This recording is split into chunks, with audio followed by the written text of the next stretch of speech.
I had the pleasure of hearing Mr. Norquist speak at two events that the National Immigration Forum put on, and I can assure you that he speaks eloquently to the importance of a rational, comprehensive immigration policy for the United States and the economic, social, and cultural benefits that flow from that. On this subject, he speaks the same language as our Nebraska Coalition for Immigration Reform.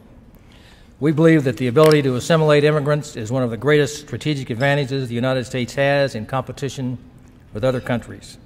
And this is a position that Grover Norquist articulates forcefully. So please join me in welcoming him to the podium so he can express these sentiments much better than I can.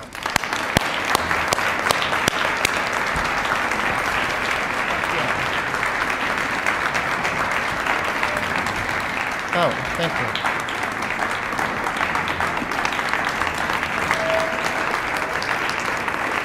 Thank you. Thank you very much.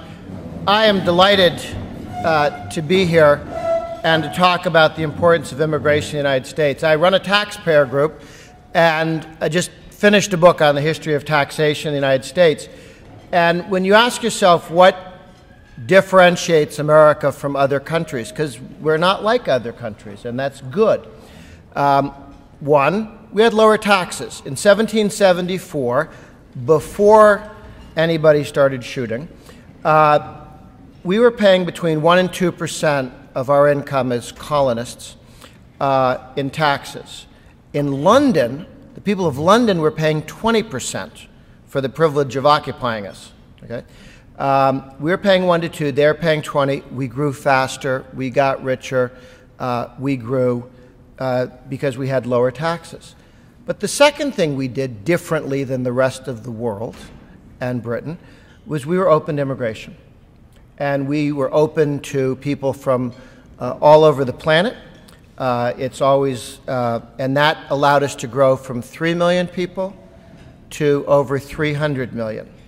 And the first fib that the opponents of an immigrant-friendly policy make is that the Malthusian argument that if there were more people, we'd all be poorer. You know, if somebody else walked into the room, we'd be worse off. We went from 3 million people to 300 million people, and we are infinitely wealthier, have higher incomes, healthier, better off. Malthus was wrong. You don't divide a fixed pie. People are an asset. And that's the other part of what it means to be American, to recognize people are an asset. They're not the property of the king. They're not they're not subjects. They're citizens. More people. People are an asset, not a liability. Other countries view people as a liability. The Chinese have decided people are a liability, so they're only going to have half as many as they might otherwise have. And that is not going to make them richer and more successful. As stated earlier, low taxes and rule of law differentiated us from much of the planet. Being open to immigration and being able to assimilate people, because we run a free and open society, is the other thing that makes us different from almost every other country in the planet.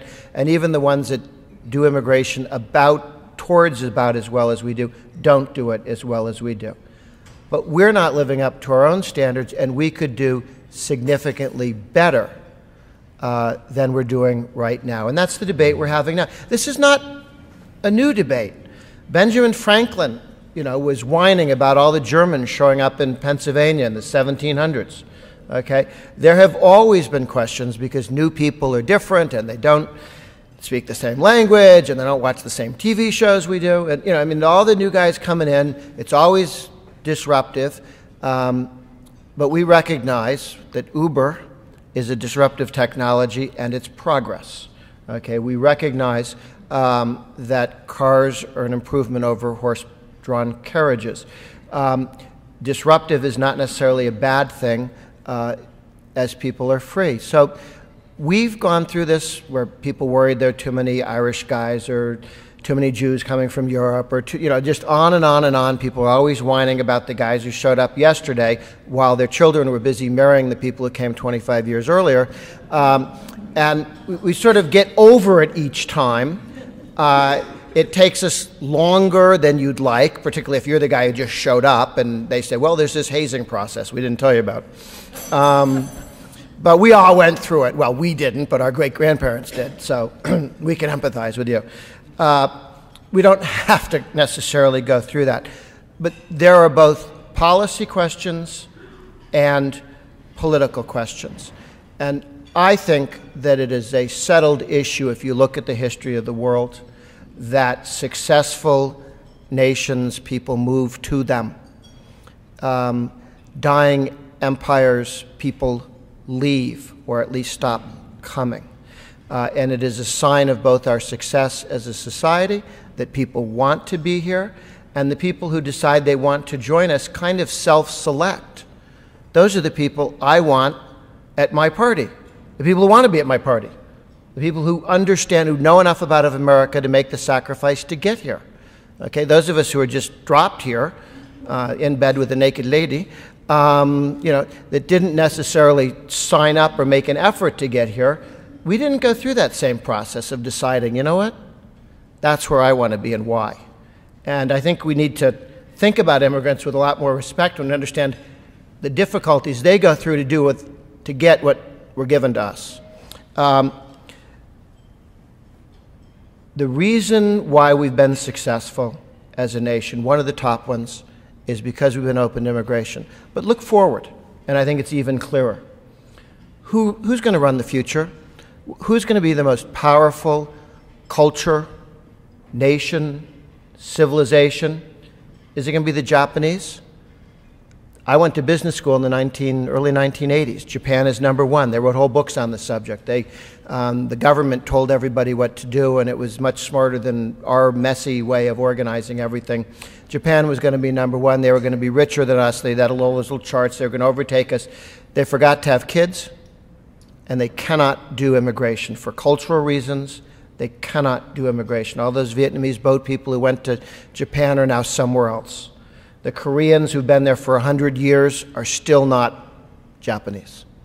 And they may speak Japanese, but they're still not.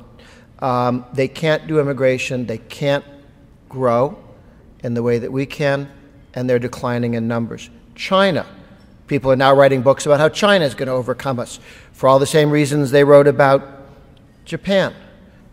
China decided on this one-child policy, and again, they have a culture that doesn't do immigration, that doesn't do assimilation, that doesn't bring people in and make them part of, people don't want to move there and become part of their culture and country.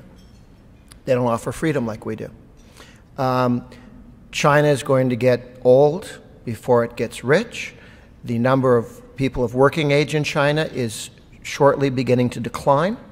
You think that's odd because there's so many people in China, but there can be a lot of older people, not as many younger people, and working age people is declining. A lot of their growth comes from bringing hundreds of millions of people out of rural areas into cities. There's only so much of that you can do. Europe isn't the future.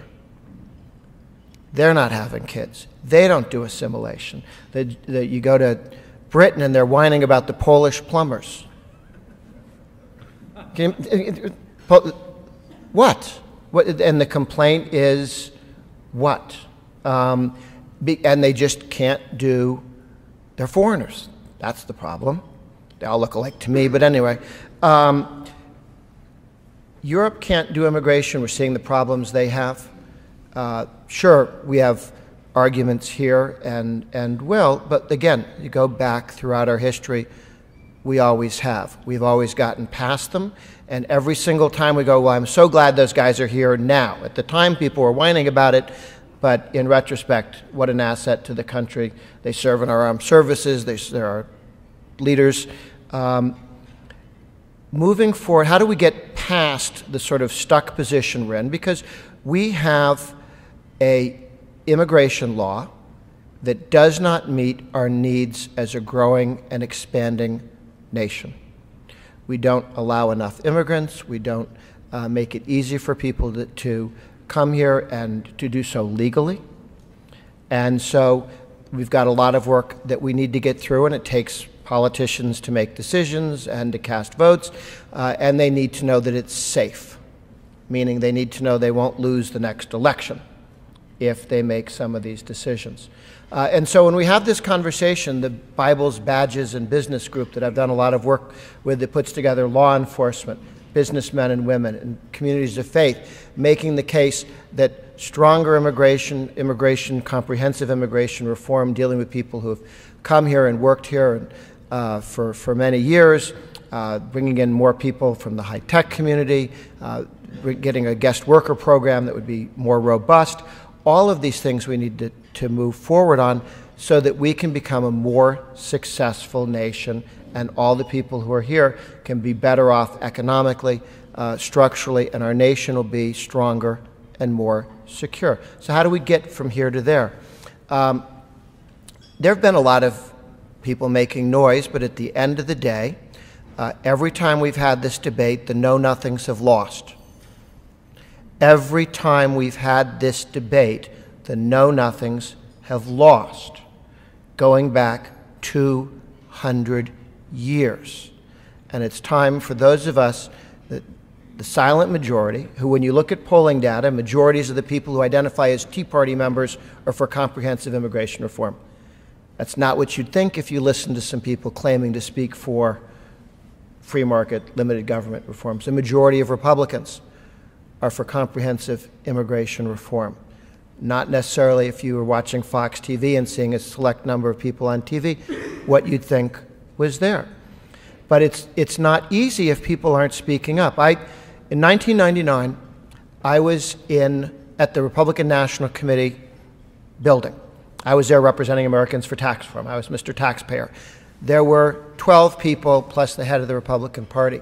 The Chamber of Commerce, NFIB, the truckers, the restaurant people, the ag people, all the various major trade associations. And we spent an hour telling the head of the Republican Party, Jim Nicholson, what was important.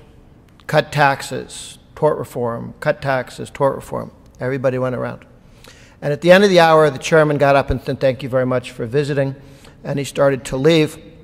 And then just like that second to the last scene in those Columbo TV shows, the guy from the Chamber of Commerce said, "Well, there is this one other thing." "What is it?" "Well, I don't know how to bring it up." "What is it?" "Well, I'm not sure this is really our bailiwick." "What is it?" "Immigration law. We're running out of workers. We need to change our immigration law." And around that table, every single head of a major trade association turned around and said, "That's a bigger issue than the one I brought up when you asked me what was the most important thing for us to focus on." And the reason was that they sort of thought they weren't allowed to participate in this debate, that this was somebody else's debate. The business committee were not taking a leading role in explaining to elected officials how important this was to growth and jobs and entrepreneurship in the United States of America. I mean, the people who are paid, whose job it is to tell the politicians what the business community thinks, were mute when asked what's important. I mean, they weren't mute. They said other things, the same things they've been saying for the previous 20 years. Very sound. We should cut taxes. We should do tort reform. I'm for all those things. But nobody brought up immigration. That's changed. The American business community is much more taking a leadership role on this now. The various communities of faith, the Southern Baptist Convention voted overwhelmingly to make comprehensive immigration reform a central issue. The Evangelical, National Association of Evangelicals, the Roman Catholic Church has traditionally been a strong voice. The Mormon Church has come out and been very active. So the communities of faith are speaking to their own members, speaking to their elected officials. The business community is beginning to speak up, and we need more. We need to have louder voices and more continuous voices and more, because this is a very simple conversation. Have you noticed that we've been the country welcoming of immigrants, and it has made us successful, safe, powerful, more cohesive, a better country, a better people? Because it does get to the question of who we are. Are we a bunch of English guys moved west? No. There was one country we had a war not to be part of. It was called England. We're not England moved west. We're people of the book, the Constitution. And that's what makes us different than other countries. And if you get that, and if you're in favor, want to live in a free and open society and live by the Constitution and realize that we're not subjects, we're citizens, and that everybody in the room's equal before the government, that's what makes it possible for us to succeed. That's what other countries have such a hard time doing. And yet, we've got lost opportunities because we have so few visas for high-tech workers, because we bring people over and give them PhDs in science, technology, engineering, and math, and then we kick them out of the country so they can go back to India and start a company to compete with American firms. Why in the world do we do that? Okay? We put waiting lists on people, we have crops rotting in the field, and we don't make it easy for people to come here with a guest worker program to work. We have opportunities to do much better and to become much more successful as a nation, not at the expense of anybody who's here. People come here with PhDs and start companies. You've seen the numbers. The number of Fortune 500 companies were founded by immigrants or the sons and daughters of immigrants who are run. These are phenomenal numbers. It's not surprising that immigrants are more entrepreneurial, start more businesses, employ more people per capita when they come here. They kind of self-selected to come here. They ran a gamut. They said they want to be here. They didn't, the guy who was happy sitting in a village, not doing stuff, stayed. The one who wanted more and better and saw it here came. That's the kind of self-selection I want when we're saying, who would you like to have in the country? And we have opportunities to do significantly better. Yeah, the STEM students. We should say to people, and it would help our universities too, if they could say, if you come here and you get straight A's and you get a PhD in one of these highly demanding fields, you can stay and work. They'd have more people coming to the best universities here. Our professors would have better students. We'd have more people here. I want all the smart people here creating jobs, not off in some other place creating jobs to compete with us. For crying out loud, this ought to be easy. Our opponents have such lousy arguments. I remember hearing people say, first we should enforce the law, which actually, if you think about it, means deporting 11 million people. When we had a 55-mile-an-hour speed limit, I don't remember any voices telling us, first we enforce the law, and fine or jail. It's a crime to speed, guys. It's not an advisory, that 55 mile. It's against the law to drive 50. First we enforce the law, and then we'll have a debate about what the speed limit should be. Nobody thought that. We said, you know what? We have a stupid speed limit. Let's change it. Then you enforce the law. My favorite sign was out there. I think the Hells Angels people put it out. It said 55 miles an hour speed limit. It's not a good idea. It's just the law. When in the United States we have a law that doesn't work, we change it. And you move it to something that's reasonable and that will make the country better, stronger, safer, and then you enforce it. Not the other way around. And we have a 55-mile-an-hour speed limit immigration law. It doesn't allow enough people to come here. It doesn't allow enough high-tech people to come here. It doesn't allow enough farm workers to come here. It doesn't allow enough young people to come here. The people who are here now, it doesn't make it possible for them to advance and move forward and lead successful lives in a way that it could. And we can do all these things. And the good news is when you look at the polling data and you ask where people are, we're actually in a very good place in terms of building support for just that position.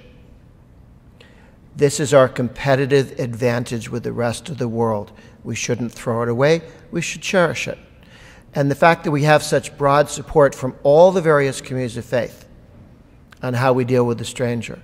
The fact that the entire business community says this is important, not pieces of it. I mean, I work on tax policy, and people go, some guys like one thing, some guys like... The entire business community understands the importance of a robust immigration policy and that we need to reform our immigration laws to be more welcoming and to be more attractive and to compete with the rest of the world, okay? Because it's not that, you know, we can have more guys come in here, but Canada's out there going, hey, nobody should have to live in Canada. It's very cold. We shouldn't do that to people. All those immigrants who are moving to Canada, we can bring them right across the border. Australia and other countries are making a play because they recognize the power of this issue and how important that it is. For those people who are moved not by policy and by what strengthens the country, we can get into the politics of it. If you're a Republican, there are two states, Texas and California. In Texas, the Republicans said, we like you, we respect you, we're glad you're here, and the Republicans have 40+% of the Hispanic vote, and they have every statewide elected office in the state, the House and the Senate, and isn't changing into the indefinite future. In California, we had Pete Wilson who ran ads attacking immigrants, denigrating immigrants. And the Republicans very rarely elect someone statewide, unless he's like an immigrant from Austria. And they don't have control of the House, and they don't have control of the Senate, and they're unlikely to have it in the indefinite future. And it was all tone and attitude and a focus on being welcoming or not. Do we want, if you're a Republican, you want to be Texas, you want to be California. Think about that, because those are the two options we have as a nation. You can have a Republican governor running absolutely everything. All you have to do is be serious about immigration and how you treat immigrants, both legally and personally, and not be California. There is a cost to being California. And we can change both the Republican Party and the country very quickly. Arizona passed a very hostile law. Oh, we're not against immigrants, just immigrants who break the law. So you know that anti-immigrant bill that they passed in Arizona made it illegal to stand on the side of the road and ask for work. Then they go, ooh, look, that person's on the side of the road looking for work. He's broken the law. Arrest him. We weren't going after him because he's an immigrant. We were going after him because he broke the... They wrote the laws to go after people who are looking for work. I would love to have relatives who wake up at 5 o'clock in the morning and go stand by the side of the road looking for work, as opposed to not. This is something that should upset us. There are all these people. They're standing on the side of the road. They're looking for work. This is what makes a country great. It's not a problem. It's progress. In Arizona, they passed that law, which was sort of insulting and unhelpful. In Utah, which had the same attitudes at that time, the Mormon Church largely went to work and ran a campaign to make the case on a faith-based level. That's not the attitude one takes to the stranger. And they flipped that state to where they passed the Utah Compact, which is sort of the opposite of the Arizona law. Arizona said, we don't like the federal immigration law, it's not mean enough. Utah said, we don't like the federal rules, it's not welcoming enough. And that happened within a year. Attitudes can change if we focus on it. Attitudes can change if we lead. The business community's begun to take a leadership compared to 1999 when they were embarrassed to bring up immigration in a meeting, private meeting, you know. And the faith communities are now united in moving in this direction. So we have a tremendous opportunity. We have a history which tells us what works. We've watched other countries do it wrong. And as we look at who we compete with in the world, it's clear that our present immigration law, welcoming of immigrants, advantages us against others, but that our failure to do better holds us back from where we could be and what we could accomplish as a country. So I am delighted to be here in Nebraska as I've traveled around the country and talked about immigration, I've often been invited out by business groups and by the various faith communities. This suggests, I mean, for those of you Republicans in the audience, I'm sorry, what is the Republican Party if it isn't guys with jobs who go to church a lot, okay? If the faith community and the business community are both in, it should be a big hint that the water's fine, get in there. And I think we have tremendous opportunity to make the country stronger, more prosperous, safer, and the world a better place if we can continue to lead on immigration, but to improve what we've done so far and do a lot better. We can see the problems that we haven't addressed yet. We know that we can do better. Some of this may be rifle shot, do STEM or Dreamers or H-1B or farm workers or guest worker one at a time, or maybe we do it in one large package. I'm for the one that gets us there firstest, mostest, fastest. And I think if we do a series of single shot, rifle shot progress, it habituates people to making progress and it makes a broader agreement more likely. So as we move forward, I think it will probably have people recommending each and both, and we'll see what we can do. It is possible. Let me end with this thought, and that is, can this happen in the next 2 years? Yeah, maybe. There's a lot of distrust between the President and the House and the Senate, but the President has very few things he actually could do between now and the end of his presidency. He wants to do free trade agreements. That will probably happen. Immigration is an area where if he wanted to do it, we could get some things done. But that's going to require the faith communities, the business communities, the silent majority to speak to their elected officials and convince them it's safe. It's safe for you, it's good for the country, but it's safe for you. Thank you very much.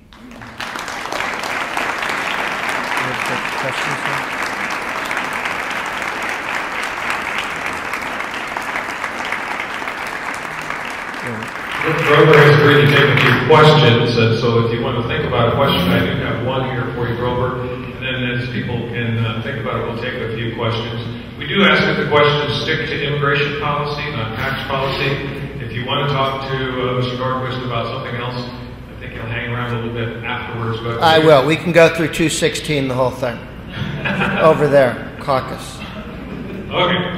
So I have a question here for you, Mr. Norquist. There is a bill in the Nebraska legislature this year to make it legal for Dreamers to have driver's licenses. That's one thing that maybe Nebraska could do. Usually everybody says it's a federal problem, it's not a state problem, but yeah. Why should we do the Dreamer bill? And also, what else can we do here in the state to accomplish what you want to accomplish? Sure. Look, the history of the last decade is that you don't wait for Washington. We didn't get welfare reform out of Washington. We got welfare reform out of Wisconsin, and then other states, and then it moved in. Some of our most interesting progress has come from states taking steps forward, and then people, again, convincing the politician in Washington it's safe, it's okay, it's not dangerous.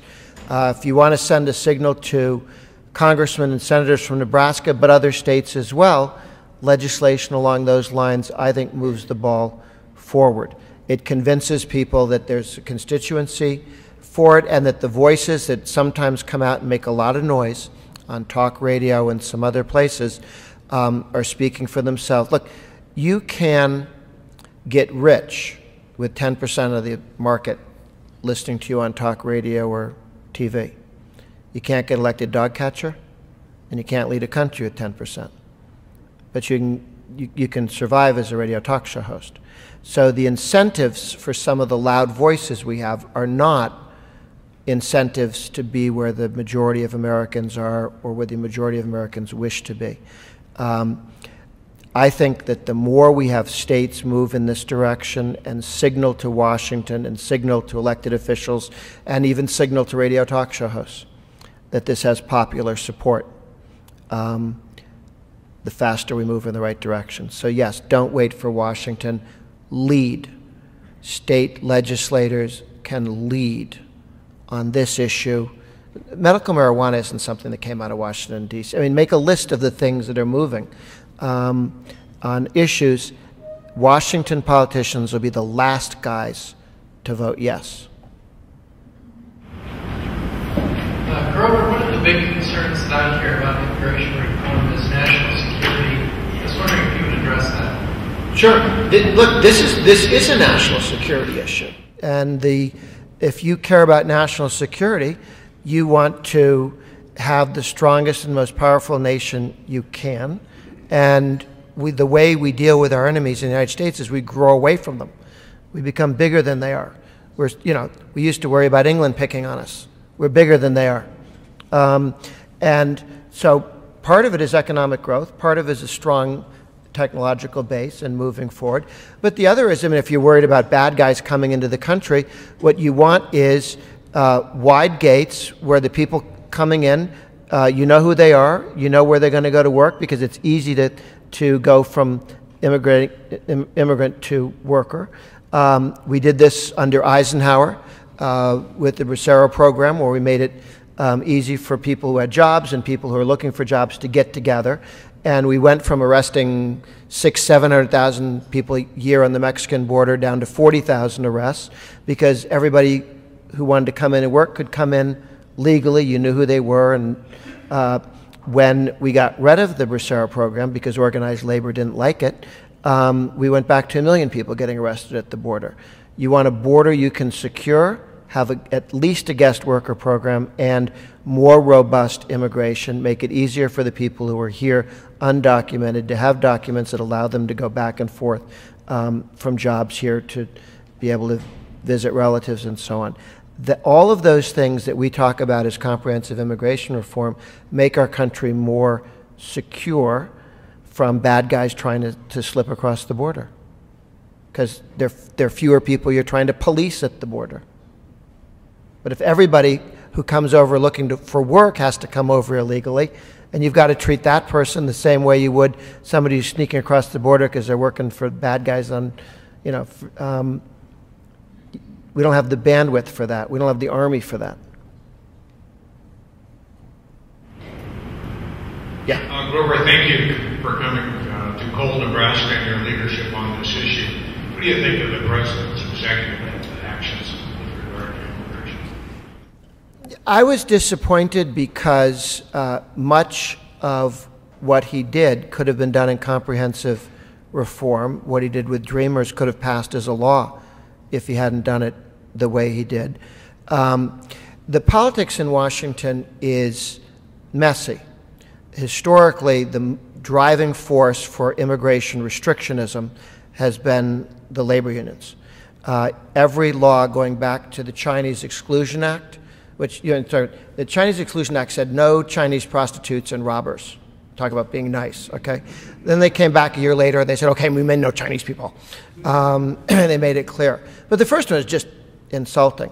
That was Samuel Gompers, AFL-CIO, the attempt at a Japanese Exclusion Act, Samuel Gompers also. Every one of those restrictionist laws was moved forward as a result of organized labor's pressure. Going recently, and this is why it's difficult to guess where President Obama is on this, Bush wanted to do immigration reform. Back when he got elected, when he was running, and I met with him, he said, there are two things I want to do: immigration reform, comprehensive immigration reform, and personalizing Social Security, so everybody retires with hundreds of thousands of dollars in a 401k, and the Social Security system doesn't go break. That's why I supported him, because I thought those two things would change the country in powerful ways. He got sidetracked, but when he came back to immigration reform in 2007, we thought we were going to make progress. I was working with the guys in the Senate, and at a meeting, it was written about in Bob Novak's column in the Washington Post at the time, a guy came into the meeting where they thought they were cutting a deal with a letter that said, this is over, this is not happening, and the senator who killed immigration reform and voted as the key vote on committee to kill it was named Barack Obama, okay? And he was doing that to earn his chops with organized labor. So when for 2 years he was president, we had Democratic House and Democratic Senate with overwhelming support, and never introduced a teeny bill, a rifle shot, a comprehensive, and anything, I was not surprised. Some people were. I wasn't, because I don't think he's there. I mean, if somebody told you for 2 years he didn't do anything, somebody told you, I really want to go to the gym and exercise, and for 2 years they get up every morning and they don't go to the gym and they go to bed at night, and for 2 years they never go to the gym, then their car breaks down, meaning the Republicans take over the House, and they go, oh, I can't go to the gym, my car broke down. You didn't go to the gym when you could. I don't think you want to go to the gym. So trying to guess how to move things through D.C. when Obama was the guy who killed that when it was in his political interest, the effort to get comprehensive immigration reform in 2007, and then specifically didn't do it for 2 years when he could, would have passed in a second, with Republican support, unlike Obamacare. But what do we do now? I don't know. Could we do it piece by piece? The Republicans would cheerfully vote H-1B visas, and Democrats. You're going to be a bipartisan effort on H-1B. Some people go, no, we should do it all at once. My thought is, I'm for all at once if you can, but if you can do pieces of it, I think it habituates elected officials to voting for something that's called immigration reform, and they notice that some people scream, but the number of people who scream and make noise is not as impressive as they thought it was. And every time you do that, I think you're closer to recognizing that we have a country that welcomes immigrants, despite some loud voices which sometimes sound harsh. But again, we've been through that before. We have lived through it, and the know-nothings have always lost this fight. But people are very nervous about being out there by themselves and they'll get jumped or something. So it's not clear how best to move forward. It's not even clear where the White House is on that. So when the president did something by executive order that could have been passed as a law, some people just think he was poking people in the eye politically, not trying to get it done, because an executive order disappears when you do. So was it helpful or not? Unclear whether it was actually in the long-term progress or not. We may be able to turn it into progress, but it may not have been meant that way. I got these lights here. I'm not able to see very well. Yeah. Mr. Norquist, thank you so much for your very refreshing attitude towards immigration reform. Yeah. I can tell you I'm a businesswoman, and I read the Wall Street Journal, and I'm sure a lot of people who read the Wall Street Journal, and I know that they were one of the biggest advocates on immigration reform last November, or not last November, but in November. Last 50 years. 2013, Yeah. they got together all the top CEOs in the United States and asked them what is the most pressing issue facing our economy? How can we jumpstart our economy? How can we generate more jobs and greater economic growth? And what they said was immigration reform was the #1 reform, followed by education reform and tax reform. What year was that? 2013, November of 2013, the top 100 CEOs in the United States got together. The question is, the reality is it is so much tougher to move that dial. Even though we know American business people feel strongly this is fundamental to our economic growth and development, to create jobs, to make sure we have that flexible labor pool. I can tell you the state of Nebraska is like hitting the wall. Now, I know you encourage small steps. Let's take baby steps. And in the Nebraska legislature, we're looking right now at just allowing those young people that have been brought to the United States by their parents and they're undocumented to get a driver's license. What do you think we have to do in the state of Nebraska to work with our wonderful legislators who are terrific to get that one small step passed? Sure. Call them, talk to them, visit them. People just need to hear again and again from many voices. And you don't want to yell at people. You just want to say, here's what I do for a living. Here's why I'd be very helpful. I hope you'll vote for this bill. And one-on-one, phone call, this stuff matters. Letters and emails actually count. But if you make the effort to go to a meeting and shake their hand and tell them this is important, invite them to your business group to talk about this. They're used to being brought in to talk about other stuff. Ask them to come on into the local business group or a group of people you put together and say, I'd like to talk to you about this issue, and then have them hear about it, because they're used to hearing the loud voices, but they're not necessarily attached to anything, and some of those loud voices don't live in Nebraska. They live on radio airwaves from someplace else. Repetition, repetition, repetition, one-on-one. There's no silver bullet. People need to hear that their constituents and people they respect think this is a good idea and it's important. And the good news is the support for this is so much broader than you'd guess if you listened to the screaming matches on some talk radio. And the straight polling shows strong support on each of these efforts, and that's very helpful. But politicians go often on intensity rather than preference. So you need to make it clear. I feel strongly about this. That's why when I come and talk to you, I'm talking about this issue, not one of the other 12 issues that are important too, but I'm talking to you about this issue. And that's why I'm here talking to you about immigration and not cutting the capital gains tax, which is also a good idea.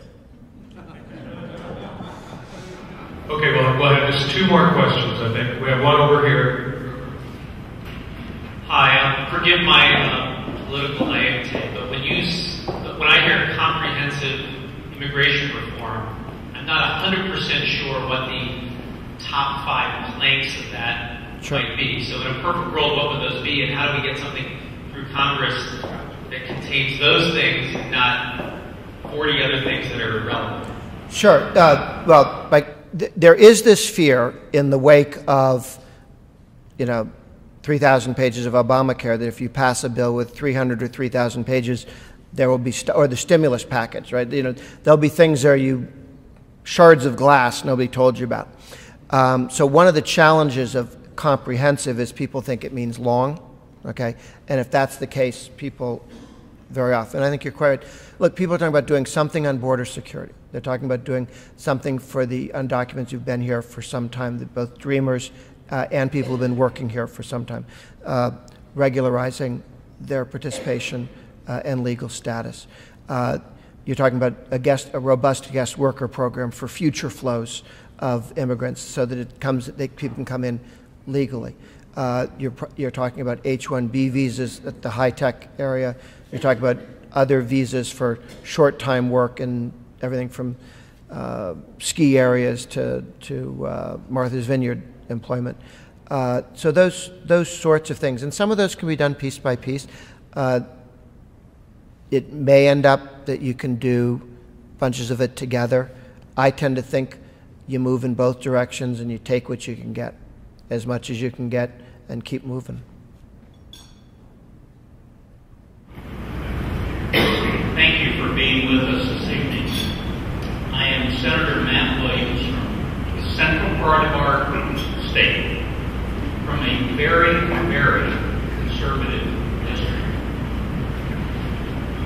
The district that talks about dreamers and achievers, and recognizing that if our area of our state is going to improve, and if our state is going to grow, the most conservative groups in Nebraska County have recognized that if we don't solve some issues, we cannot grow as a state.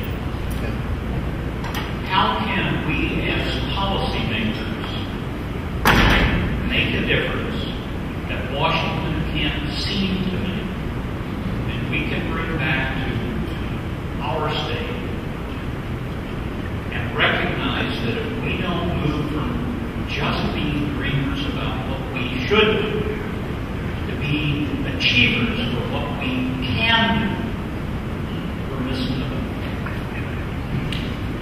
I think it's everything from having conversations in churches, synagogues, mosques, and temples, and just having that conversation of being welcoming. I think part of it is remembering our history and teaching our history to our kids, that this is I mean, people say it's a nation of immigrants, but we say it so quickly. That's a big deal. Not all countries are. And I mean, over thousands of years, I suppose they all are. But, over the last 200 years, not all actually are. It's not how they got going. It makes us different, and it's made us successful.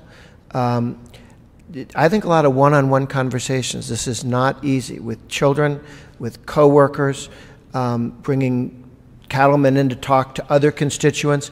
Like, if you bring in all the guys who want to take a hostile to immigration view, and you bring them all in at once, then they'll sit and they'll out-seg each other, and whoever yells loudest won the argument about being most against. But if you have a group of people that's mixed and people can talk about it, you'll get a much more nuanced conversation, even from the people who think of themselves as immigration skeptics or critics of immigration.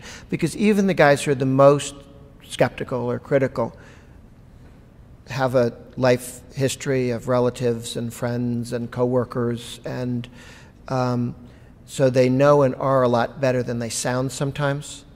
Like Mozart's music, it sounds better than it, anyway. I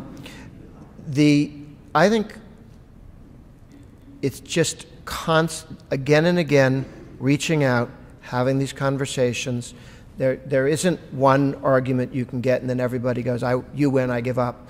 But you need to wear down the other team and bring in lots of voices from around, so that a critic has to talk to people of faith and to the business community together and come to grips with what they think they're trying to get at.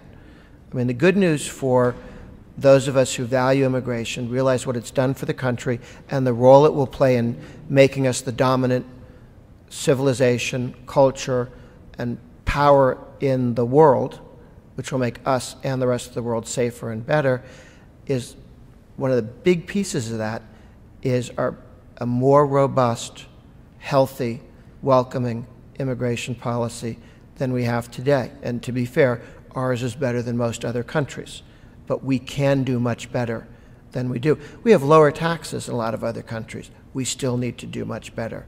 We were at 2%. We're now at about 30%. Okay, we should be closer to 2 than 30. And we need to be moving forward on immigration as well. Let's wrap it up. Give Grover another round of applause.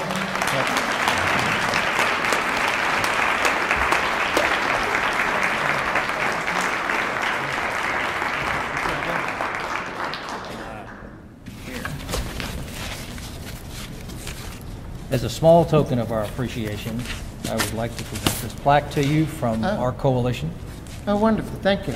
I think there are probably members of that coalition that don't have representation on the walls of your office now, so we hope. Oh, wonderful. Okay. Sounds good. Thank you very, very much. We appreciate everything you've done.